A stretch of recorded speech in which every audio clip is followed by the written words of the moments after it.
Hi guys ඊයේ සමන්ත විද්‍යාරත්න ඇමතිවරයා එයාගේ පුතා මොකද්ද ඊසිගරට් බීලා නම්මනම් කියලා මේ නිවුස් එකක් ගියානේ සමාජ මාධ්‍යවල ඒක සැරට ගියා.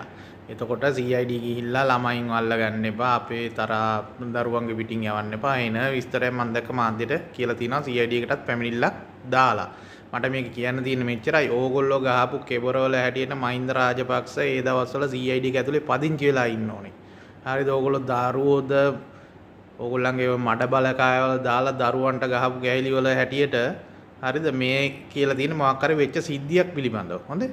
එතකොට එහෙම නැතුව කාපු බීපු එකේ ඉඳන් අණ්ඩවැය ලංකට් එකේ පාටි ඉඳන් ඔක්කොම කියුවේ කවුද කියලා පොඩ්ඩක් මතක් කරලා බලන්න වාචාලකමට කියවපුවා ඒ දවස්වල පොඩ්ඩක් හොයලා බලන්න.